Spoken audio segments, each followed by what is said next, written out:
السلام علیکم دوستو، میرا نام ہے علی اور آپ دیکھ رہے ہیں دا ہسٹری آف اسلام۔ کوفے کا گورنر اس وقت جو شخص تھا اس کا نام حضرت نعمان بن بشیر تھا۔ یہ حضور صلی اللہ علیہ وسلم کے صحابہ اور خانواد رسول کے غلاموں میں سے تھا۔ وہ اگرچہ حکومت کے ایک ذمہ دار عہدے پر فائز تھا، لیکن اس کے دل میں اس عہدے کی محبت نہ تھی۔ وہ اس پر غلامی رسول اور عشق حسین کو ترجیح دیتا تھا۔ اس لیے انہوں نے حضرت مسلم کی راہ میں کوئی رکاوٹ نہ ڈالی اور خاموشی سے سب کچھ گوارا کیا۔ یزیدی حکومت کے حامیوں نے دیکھا کہ کایا پلٹ جانے کا امکان ہے تو وہ حضرت نعمان کے پاس آئے اور آ کر کہا، اے نعمان، کوفہ شہر یزید کی حکومت سے نکلا جا رہا ہے۔ امام حسین کے حق میں لوگ جوک در جوک مسلم کے ہاتھ پر بیعت کر رہے ہیں اور تو خاموش تماشائی بن کر دیکھے جا رہا ہے۔ مسلم بن عقیل کو گرفتار کر اور قتل کر کے اس کا صفایا کر دے تاکہ فتنہ و فساد کا امکان نہ رہے۔ حضرت نعمان کسی قیمت پر بھی اس اقدام کے لیے آمادہ نہ تھے۔ انہوں نے ٹالنے کی کوشش کی اور فرمایا، مسلم بن عقیل نے چونکہ بیعت خفیہ لی ہے تو یہ مناسب نہیں کہ علن اعلان انہیں گرفتار کروں۔ میں بھی خفیہ طور پر کچھ اقدامات کروں گا۔ وہ لوگ سمجھ گئے کہ خانواد رسول کے خلاف اس کی غلامی اور محبت رسول کی وجہ سے کوئی اقدام کرنے پر تیار نہیں ہے۔ یزیدی حکومت کے حامیوں کا یہ وفد خاموش نہ رہا اور سیدھے یزید کے پاس پہنچا اور اسے تمام صورتحال سے آگاہ کیا۔ اس وفد نے یزید سے کہا، نعمان بن بشیر قطعاً تیری حکومت کے مفاد کے تحفظ پر آمادہ نہیں ہے۔ امام حسین کی آمد ہے اور لوگ مسلم بن عقیل کے ہاتھوں پر بیعت کر رہے ہیں۔ کوفہ اور بصرہ بھی تیرے اقتدار سے نکلا جا رہا ہے، لہٰذا تو فوراً اس کے لیے کوئی بندوبست کر۔ اس وقت کی تمام باتیں سننے کے بعد یزید نے اپنے ایک خاندانی غلام کو بلایا۔ یہ حضرت معاویہ کا مستمد غلام تھا۔ یزید نے اس کی گود میں پرورش پائی تھی۔ یہ اس خاندان کا رازدار تھا۔ اس محرم راز سے پوچھا کہ حالات ایسے ہیں تو بتا کہ میں کیا کروں۔ اس نے کہا، یہ درست ہے کہ تو زیاد بن ابو سفیان کو اچھا نہیں سمجھتا۔ تیرے باپ حضرت معاویہ نے زیاد کو تیرے دادا ابو سفیان کا بیٹا ظاہر کیا تھا، لیکن لونڈی کے وطن سے ہونے کی بنا پر تیرے باپ نے اسے گوارا نہ کیا اور ہمیشہ حقیر نظروں سے دیکھا۔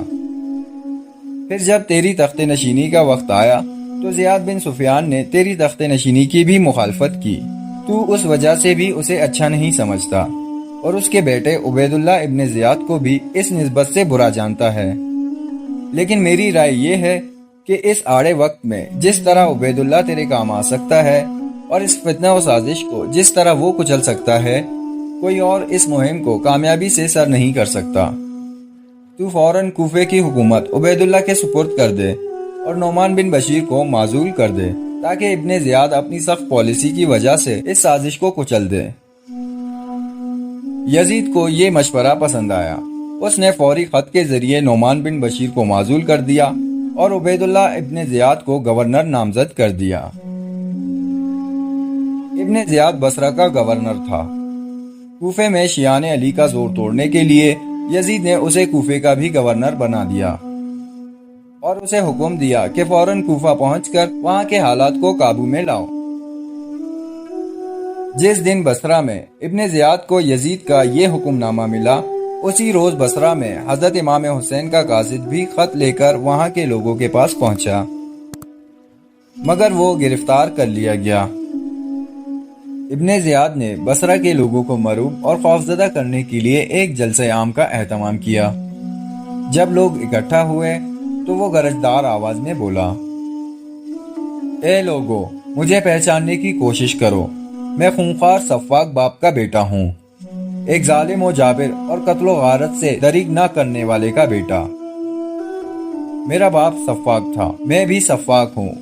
جو شخص یزید کی بیعت اور حکومت سے روگردانی کرے گا اور امام حسین اور مسلم بن عقیل کی بیعت کی بات کرے گا، میں اس کے ٹکڑے ٹکڑے کر دوں گا۔ خبردار، میں شہر بصرہ اپنے بھائی کے سپرد کر کے جا رہا ہوں۔ یزید کی بیعت سے کوئی شخص انکار نہ کرے، ورنہ اس کے حق میں اچھا نہیں ہوگا۔ پھر اس نے اس قاصد کو بلایا جو امام حسین کا خط لے کر آیا تھا مجمع عام میں کھڑے ہو کر تلوار بے نیام کر کے اس قاصد کا سر قلم کر دیا اور خود کوفے کی طرف روانہ ہو گیا۔ جب وہ کوفہ پہنچا تو اس کے پاس 500 آدمیوں کا لشکر تھا۔ قادسیہ کے مقام پر باقی لوگوں کو چھوڑ کر 100 افراد کو ساتھ لیا اور اپنا لباس اتار کر اجازی لباس پہنا۔ چہرہ کپڑے میں چھپا لیا تاکہ لوگوں کو لگے امام حسین آ گئے ہیں۔ پھر وہ مغرب اور عشاء کے درمیان کوفے میں داخل ہوا۔ اس وقت لوگ اس چشم و چراغ خانواد نبوت امام حسین کی آمد کے منتظر تھے اور حسرت بھری نگاہوں سے ان کی راہ دیکھ رہے تھے۔ جب شام کے اندھیرے میں عبید اللہ ابن زیاد چہرے پر کپڑا ڈالے آیا تو لوگ غلط فہمی کا شکار ہو گئے۔ انہوں نے سمجھا کہ شاید حسین ابن علی آ گئے ہیں۔ وہ جوک در جوک اس کے پاس آنے لگے۔ کوفے کی گلی کوچوں میں آوازیں بلند ہوئیں، مرحبا بکم، السلام علیک یا ابن رسول، اے رسول پاک کے پیارے بیٹے حسین، آپ کی آمد مبارک ہو۔ ہر طرف شور و غل برپا ہو گیا، حتیٰ کہ نعمان بن بشیر نے بھی سمجھا کہ امام حسین آ گئے ہیں۔ حضرت نعمان کو یہ پتہ چل چکا تھا کہ یزید ان کے قتل کے در پہ ہو چکا ہے اور حالات ناسازگار ہو گئے ہیں، اور کوفیوں کی حالات کا بھی انہیں خوب علم تھا۔ جب عبید اللہ ابن زیاد سیدھا نعمان بن بشیر کے محل پر پہنچا تو آپ نے قلعے کا دروازہ بند کر لیا اور اوپر سے آواز دی، اے حسین ابن علی، تجھ پر سلام ہو، رات کا وقت ہے، میری فوج قلعے کے اندر ہے، مجھے حالات کی ناسازگاری کا علم ہے، آپ خدارا کوفہ چھوڑ کر مدینے چلے جائیں، یہاں حالات سازگار نہیں، لوگوں کے دل آپ کے ساتھ ہیں لیکن تلواریں یزید کے ساتھ، میں نہیں چاہتا کہ میری حکومت میں آپ کا سر اقدس قلم ہو جائے، آپ خاموشی سے واپس چلے جائیں۔ ابن زیاد نے حضرت نعمان کی یہ بات سنی تو جل بھن گیا، کیونکہ اس میں بوئے وفا آ رہی تھی۔ گرجدار آواز میں بولا، دروازہ کھولو، میں ابن زیاد ہوں۔ حضرت نعمان نے دروازہ کھول دیا۔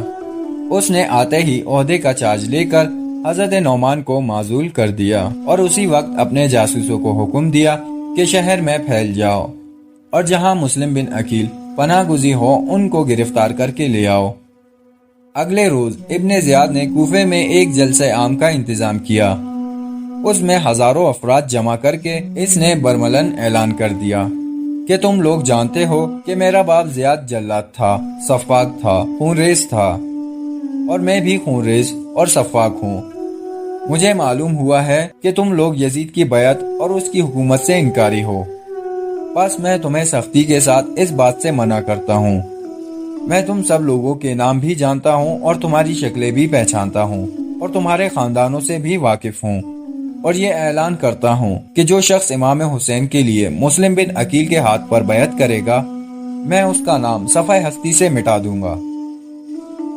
اس کی اس ہیبت ناک گفتگو کے نتیجے میں وہ ہزاروں کوفی جو کہ حضرت مولا علی اور آقا امام حسین کی حمایت اور غیر مشروط وفاداری کے علمبردار تھے، وہ بزدلی کے باعث انہی قدموں پر پیچھے ہٹ گئے اور بہت سے لوگ خوف کے مارے چھپ گئے۔ بعد ازاں حضرت مسلم بن عقیل کی رہائش کی صحیح خبر معلوم کرنے کے لیے ایک غلام کو 3000 درہم دے کر بھیجا گیا۔ اس کو اطلاع ہو گئی تھی کہ حضرت مسلم بن عقیل اس وقت کوفے کے ایک رئیس، ایک امیر کبیر شخص کے گھر میں موجود ہیں جس کا نام ہانی بن عروہ ہے۔ اس غلام سے کہا گیا، تم ہانی کے گھر جاؤ اور یہ ظاہر کرو کہ تمہیں بصرہ والوں نے امام حسین کے حق میں حضرت مسلم بن عقیل کے ہاتھوں پر بیعت کرنے کے لیے بطور نمائندہ بھیجا ہے، اور یہ 3000 درہم انہوں نے بطور ہدیہ بھیجے ہیں۔ اس بہانے صحیح صورتحال سے آگاہ ہو کر مجھے خبر کرو۔ چنانچہ وہ غلام ہانی بن عروہ کے گھر پہنچا، دروازے پر دستک دے کر کہا، مجھے بصرہ والوں نے حضرت مسلم بن عقیل کے ہاتھ پر بیعت کرنے کے لیے بطور نمائندہ بھیجا ہے۔ تو وہ اس کی چکنی چپڑی باتوں میں آ گئے اور اندر حضرت مسلم کے پاس اسے لے گئے۔ اس نے ان کے سامنے بھی وہ بات دہرائی اور ان کے دستے اقدس پر بیعت کرتے ہوئے 3000 درہم ہدیے کے طور پر پیش کیے۔ وہاں سے واپس آ کر اس غلام نے ابن زیاد کو ساری صورتحال سے آگاہ کر دیا۔ ابن زیاد نے اگلے روز ہانی بن عروہ کو بلایا اور کہا، ہانی، تم جانتے ہو کہ میرے باپ زیاد نے کوفے میں ایک شخص کو بھی خاندان نبوت سے محبت کرنے والا نہیں چھوڑا تھا، تیرے سوا سب کو ختم کر دیا تھا، اور تجھ پر احسان کرتے ہوئے میرے باپ نے تجھے معاف کر دیا تھا، لیکن آج اسی اہل بیت کی محبت میں بنو امیہ کی دشمنی کما رہے ہو اور بنو امیہ اور یزید کے دشمن کو اپنے گھر میں پناہ دے رہے ہو۔ حضرت ہانی نے انکار کر دیا، لیکن جب اس غدار غلام کو پیش کیا تو آپ سمجھ گئے کہ سازش کا شکار ہو گئے ہیں اور ابن زیاد کو علم ہو چکا ہے۔